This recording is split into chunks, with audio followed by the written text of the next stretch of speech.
I mentioned Swift earlier, and the volume that they transact daily is $5 trillion a day in settlement Yep. between counterparty banks using Nostro Vostro globally. It's about $27 trillion locked up in Nostro Vostro accounts. It's for people that aren't aware, that means yours and ours. People take their money and they park it with a counterparty bank, and that's what allows them to settle to that bank, into that account, basically. They pre-fund it. So all of this money is locked up all over the world that can be put to use in loans or a much higher yielding capacity. And that's why they charge you a pretty decent amount on wires to move money. This is still a loss for them at the end of the day, because the opportunity cost of holding capital there is significant, especially if they're having to hold it in an inflating currency like the Turkish lira or the Argentinian peso or Zimbabwe, right? Like they don't even want to hold any currency in those jurisdictions. And that's really kind of where a lot of this started is, with XRP and ODL for Ripple, they've trialed and allowed people to settle into these jurisdictions without having to hold that counterparty risk of those currencies, right? They can settle real time between those counterparty banks utilizing XRP instead of refunding those accounts. But I think that'll become more prevalent, especially if there's more liquidity in the asset. But I don't know that it'll be Ripple that actually wins out. If you listen to Brad, he says he thinks,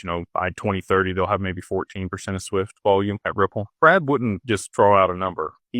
Let's just project it anyway, right? Yeah. Yeah. I think that Swift will end up adopting R3's infrastructure with Corda, which is a private permissioned ecosystem. It allows the banks to do what they want, build their own infrastructure, partner with them. If you look at the seed investors for R3, it was all the investment banks here in the US. And I've only done one other round after that and haven't taken any more money. And again, that's probably because of the lawsuit with Ripple where they were awarded 1.04 billion XRP. But if they were to be awarded, the contracts with Swift for instant settlement, because Swift is a messaging system. They just adopted ISO 20022 globally. Again, like you talk about the shipping container, right? Like you need a standardized way to move data packets for all of the messaging alongside these payments globally. And that's what they've implemented over the last 4 or 5 years here. And that's the